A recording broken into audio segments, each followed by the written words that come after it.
In Turkey, it's a very hard cuisine to call just Turkish cuisine because it encompasses so many different things in different regions. So wherever you go in Turkey, from one town to the other, there's a big variety and abundance of and regionality of different flavors. This is the Deep in the Weeds podcast. I'm Anthony Huckstep. Turkey and Australia have had the most extraordinary history and just a really unique connection, whether through politics, conflict, migration, or food. There are many stories that connect these two extraordinary countries. But for the most part, food is the connective tissue. Soma Sivrioğlu is the owner of Efendy and Anason in Sydney and Efendy in Istanbul. And he's opening a few more restaurants too. Soma, how are you? Very well, Anthony. Nice to be here. Oh, it's great to get you on the show. You're a pretty busy person. There's lots going on in your world. You're back in Sydney and opening some restaurants. What's it like being back in Sydney? It's great. I mean, the torrential rains have stopped, so it's much better than it used to be while I was away. So now I'm very happy to be back in here and opening up new restaurants. What does it feel like opening new restaurants after the turbulence of the last 2 years? I've been away for pretty much 8 months. That has been the longest time that I've been away from Sydney. I was here at the beginning of pandemic when we had Efendy Balmain, and it was a very different feel then. Everyone was quite resilient. We were still hopeful that we could come out of it. But then I left pretty much about a month after. Then I came back last year, did my quarantine, which was very difficult mentally. And then pretty much the whole city was feeling really doomy and gloomy. And when I came back a day before Easter, and I was amazed how buzzy the city was. Like it was almost like pre-Olympics. Like there was a huge buzz around in Sydney. Restaurants were bustling. It was all happening. But once I get into the restaurants, it is the biggest issue that we all have in the industry now is the amount of staff levels. The service was non-existent in most of the restaurants, so that was the biggest shock for me on my trip this year. Well, you're doing many things over in Turkey as well as in Australia. You're one of the best operators in the country in regards to Turkish restaurants. So what's it been like for you and your time in Australia running Turkish restaurants compared to food back in Turkey? I've been here 25 years. So before I started to spend my time, I started to spend part-time in here and part-time in Turkey. The first 10 years I was involved in big restaurant openings for big groups. I was their group general manager because I came here to do my MBA. And after that, I pretty much worked with those big companies and opening up and closing restaurants. So I was more at a senior position. And I always seen the opportunity that the Turkish cuisine in here was not represented as good as it should have at that time. I'm talking about 15 years ago when I opened up Efendy, with the exception of the amazing Ottoman restaurant in Canberra, which I sadly heard that is closed or closing. That was an institution. Apart from that, there was no Turkish restaurant per se. There were a lot of kebab shops and cheap and cheerful places, but nothing that you could name it as a restaurant. So, I took it upon myself and I said, I can do it. I know what needs to be done. But it was quite challenging because it is very hard to introduce a cuisine when there's a type of cuisine that is already established in here. When I opened up in Balmain, people didn't understand, are you going to open a kebab shop? Why are you opening a Turkish restaurant? Some of them was even and I see that a lot throughout my career in little innocent racisms, why would you open a Turkish restaurant in such a nice restaurant? And I was just saying, wow, what do you mean? So yeah, we opened up Efendy and it was a big struggle for the first 2 years. But once we get over that, and I always say this, the 2010 Sydney International Food Festival, Joanna was creating it, Joanna Saville, and she brought two amazing chefs from Turkey, Mehmet Gürs and my mentor Musa Dadevrat. The Turkish food aficionados would know him from the Chef's Table on Netflix. And they have been instrumental on me understanding the way the Turkish cuisine should be represented here in Sydney. And since then, it has been an amazing journey. So I changed the way that I think, and it changed the way that I approached my restaurants, and the rest is history. Well, I want to explore what you have created here and also what you've been doing back in Turkey as well. But take us back to when you were really young. What sort of role did food play in your family?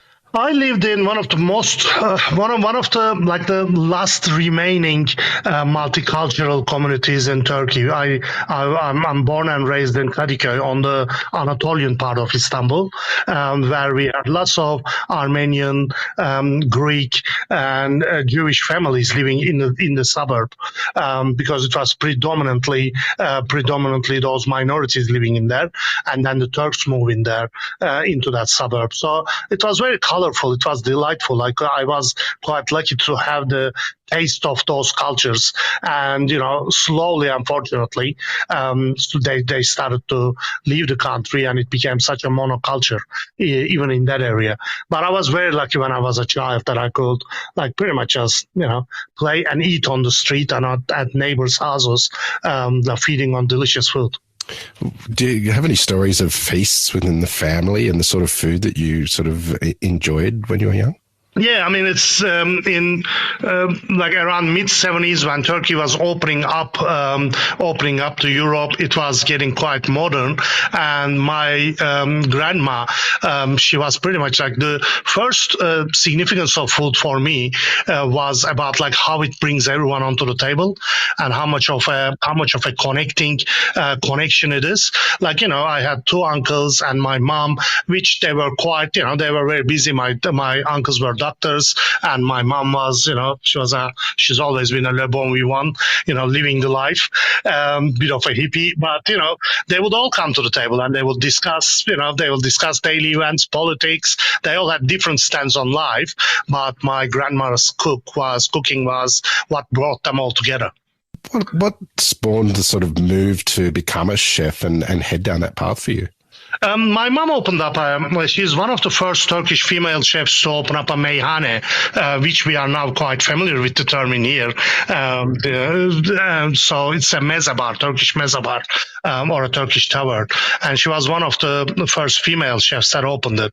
And I was working on the floor normally, but she was quite temperamental. So she would sack chefs every other day. So half of my time, forcefully, was working in the kitchen, finishing off what the last chef she sacked started off.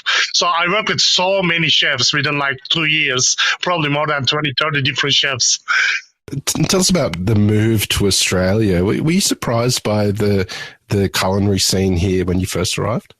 I was actually. I remember coming to Australia in 1995, and the first place that I went to was a backpackers just across from Pasha's in Newtown, a Turkish, a very old school Turkish restaurant that has been there ages. And I was amazed. It's just 15,000 kilometers away, and there's a Turkish restaurant in here, exactly where I'm staying. And it was a great scene. This is coming from Turkey. It is still like that in Turkey. For us, there's a Turkish food, and even the term that they are using in there is quite ethnocentric. They said there's the Turkish food and there's the world food. So whatever is not the Turkish food is considered as the world food, and as if Turkey is not part of the world. It's just all we knew was Asian food. We didn't even know that there were different countries. Forget about the provenances and everything like that. And being a student, I live very close to Chinatown later on, and then I was delighted with the culinary scene in here. That especially Chinese, Japanese, Malaysian, Thai, and Indian foods. There were flavors that I never tasted before in my life. Turkish food is so different depending where you are there. But what's that special about Turkish cuisine for you? It's the abundance and regionality, Anthony. Like, in Turkey, it's a very hard cuisine to call just Turkish cuisine because it encompasses so many different things in different regions. You go to the Aegean region on the very west, and it's really based on vegetables, small fish of the Aegean Sea, a lot of seafood, olive oil. Olive oil is very prominent in cooking. Then you go to the east of Turkey, then it's all about butter, bread, legumes, and lamb. Obviously, a lot of lamb and kebabs and baklavas and things like that. So it's they don't even seem like part of the same cuisine, but they just all blend. And then there are regions that are not very well known outside of Turkey, like the Black Sea region, for example. That is incredible greeneries and a lot of different types of green vegetables, small fish called hamsi, like an anchovy, that they use it very resourcefully. So wherever you go in Turkey, from one town to the other, there's a big variety and abundance of and regionality of different flavors. Tell us a little bit about your cooking and your interpretation of the different elements of Turkish cuisine. I know Efendy and Anason are very different propositions, but tell us a little bit about them. I think the biggest change for me, as I said, in 2010, has been that I finally understood that all I need to be is the local Turkish chef of Sydney. So I can forget about it. As the migrant chefs, we always fall into this trap. Like, we don't have this produce, so we cannot cook it as good as we do back in our homeland, or we don't have these things in here. But then you understand when you're aware, we have an amazing produce in here. The abundance of vegetables, the fruits, the quality of the beef, and even the lamb is incredible.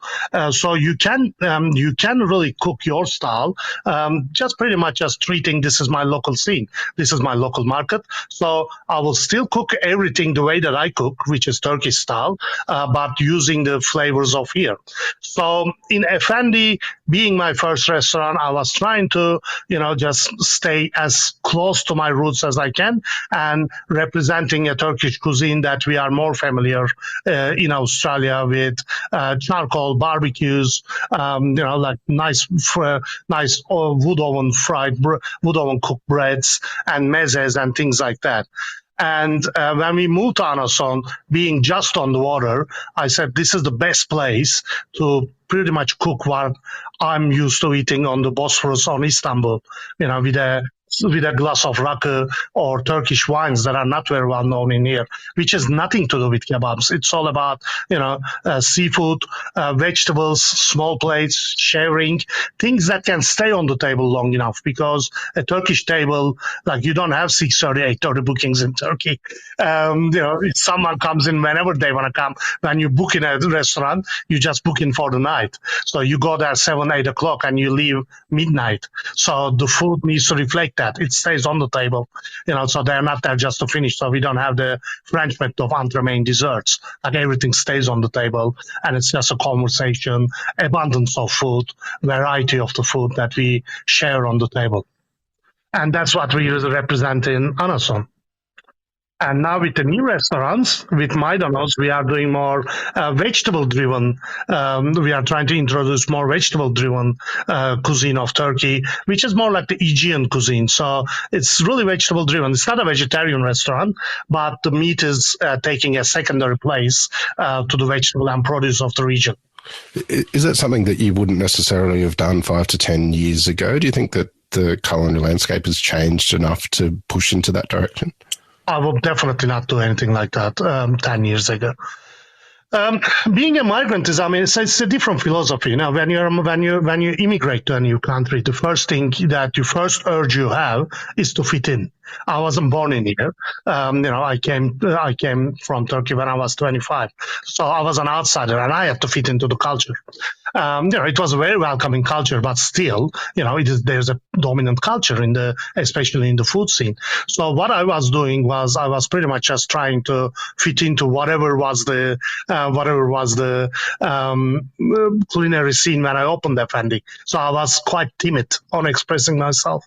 At that time it was all about pork belly, for example, and discussing truffle oil. So I had it on my first menu. I had the lamb belly, because obviously I cannot use pork in a Turkish restaurant, and then I had some okras with truffle oil, and neither of them are really Turkish, but that was like, I was thinking that I was trying to adapt it to what is in here. But then you gain confidence and you start to stand up on your own. And lucky we are in a culture that allows us. Most of my guests were saying to me that, look, I've been to Turkey. Why don't you do this dish? Why don't you start with that? And slowly, once we gained confidence, we turned our mentality and we turned our approach to our food, and using the techniques of Turkey without being worried about if they will be liked or not. But it's definitely improved a lot in here too. You mentioned a bit earlier how you spend your time between Turkey and Australia. You're one of the hosts of MasterChef Turkey. Tell us the story of how that happened. Yeah, I mean, it's season 5. It's amazing. And, last year we have done 157 episodes. Each episode is 2 hours. So, when I see some of my friends in here, and they say, oh, we are very busy, we are shooting. It's just like what they shoot for MasterChef Australia in 1 season, we do that in 2 weeks. So it's quite a long show, and it's quite a dominating show, because it's pretty much in the top 3 on every rating. So it became such a phenomenon. I was expecting it to be quite successful, unlike even the producers on the first season, but even I couldn't dream the success that it's having now. So it's very busy. It really helped me to express myself. Through the show we have the chance to talk about different things. Like my role is more about talking about the other cuisines, the other cultures, and expressing it. And just because I say things like, look, there's nothing called Asian cuisine. There are countries in there, and those countries have their own cuisine, and most of them have different regions in it as well. So it's very hard to label anything as an Asian food. And they just called me in Turkey now, he's the Asian food expert. I said, I'm not at all. I'm just a very good consumer of Asian food. But, it's just even that is enough for the people to say, oh, he knows Asian food very well. He's such an expert in that field. So, yeah. Can you tell us the story of how you got the gig? It was quite funny, actually. What happened is I was going to Turkey. I do every year I used to do a Turkish food safari with Meyve Mara. And when we were doing one, it finished. I was a guest speaker at an international seminar 2 weeks after the food safari, but it got cancelled in the last minute because of sponsors. And I was in Turkey for 2 years, and being a chef, I would be ashamed to take the time off and having a holiday in there. So I heard that MasterChef Turkey was starting. So I know some of the people in it. So I sent a message to them, look, I want to come as a guest chef, while I'm in here, it will be good fun. It's just like, I would love to appear in one of the episodes. The way that the message got relayed to the producers is saying that, just he's thinking about being one of the judges. And then they were trying to reach me. I didn't even know that. They were trying to reach me, but I said, I can't do it. I have 2 restaurants and the family. There's no way I can be away for 3 months. But then they convinced me, and I'm very lucky. I'm very lucky and happy that I took on the offer. Our mutual friend Pierre from Pepe Saya Butter spent some time with you in Turkey last year, and we did. He said you were mobbed everywhere you went. How have you adapted to this new life in Turkey? Look, it's not something that I crave for, and it's not adapting. It's just pretty much the condition that I'm in now, and it's a TV show. It will go on as long as it goes on, and I know that once it finishes, it will not be something that I will crave for. Because I'm not an actor. I'm not a singer. I'm just celebrity by coincidence in there. And in the end, I'm a chef, and what I love is cooking and opening restaurants and present around the world. So nothing will change for me when the day comes. But I'm riding it as long as I can, obviously. What have you enjoyed about doing the show, and has it given you a different insight into food and people? Definitely. I mean, first of all, it really made me connect me with a much deeper level to my culture because I left Turkey when I was 25, and although I traveled a bit even before then, the food scene in there, like anywhere else, is evolving and changing. So I've been to 50 different cities, and being part of the show, it gave me a lot of insight on the way that they cook, how they cook it, and why they cook it that way. So it gave me an incredible insight to the regional food on Turkey that I didn't have before. At the top of the show, we talked about the fact that you're in the process right now of opening some new restaurants. Now, tell us a bit about both of them and where they are and what you're doing. Sure. Maydanoz is on 50 Carrington Street. That's pretty much like midtown, so to say, close to Vineyard. And it's a, small and cute restaurant. We are opening it on Friday. And it's representing, I'm trying to showcase the type of Turkish cuisine that is very familiar in Turkey, but we don't have a lot of examples outside of Turkey, which is like vegetable-driven food of the Aegean culture. So it's not necessarily just vegetarian, but if you have any meat in it, it will be just a beef mince or a lamb mince or a piece of chicken with the bone. But the reality will be it will be more about the legumes, the greens, the vegetables, seasonal vegetables of that culture, and mainly cooked with olive oil. The Turkish olive oil braising is a very different cooking method I have not seen in any other culture. So it's very gentle. You poach it almost in olive oil without boiling it, and it really keeps the character of the produce. And we want to do a few dishes like that. Presenting some of the organic and small wineries of Turkey, which are quite exciting and different. And we don't have many examples of that in here either. Just trying to open up a small city restaurant like that. That's what it's about. You mentioned when you first moved here that sort of need to fit in and then represent your culture as well.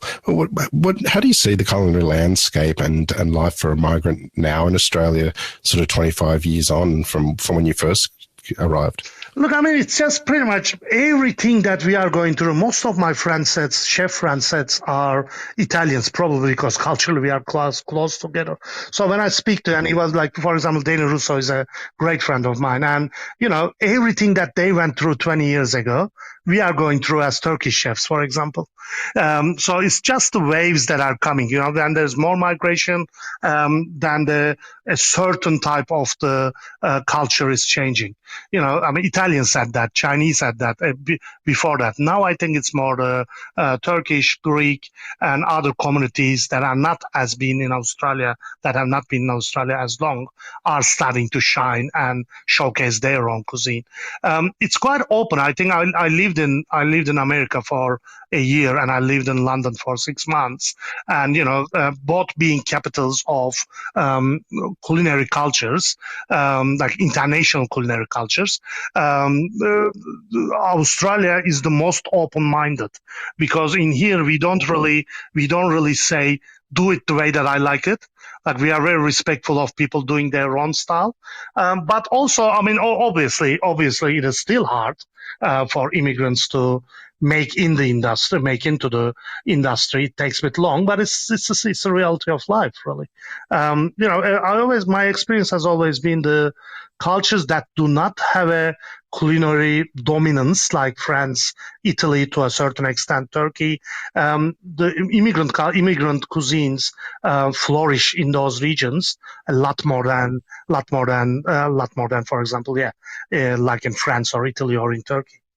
And we are one of those countries, quite a new country, so we don't really, if you don't count the Aboriginal food culture, we don't really have a dominant food culture, leading food culture in Australia. The new restaurants that you're opening at the moment will, add to the offerings that you've got as well. You opened Efendy in Istanbul. Is it much different to what you were doing in Sydney? And what's the response been like over there? The character and the style is the same. I mean, we always talk about the food of the restaurants, but in the service culture of Efendy Istanbul will be very similar to the service culture in here, because my partner is someone who lived in Australia for 15 years and worked at Efendy in here as well. So that is the only service culture that we are brought up with, and we are trying to adapt that in Turkey. And the amount of reaction that we get, mostly from our staff, saying that no, we don't do it like that. We don't call our customers mate. We don't like. And we say that's fine. Let's change it. I mean, we have nothing to lose.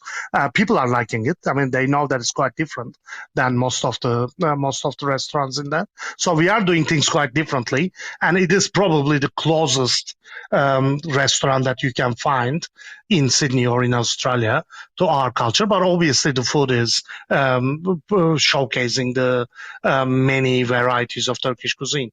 So it is similar in so many sense, apart from the produce. But it wouldn't be any different if I was opening up in Fiji, for example. I will use whatever produce they have over there.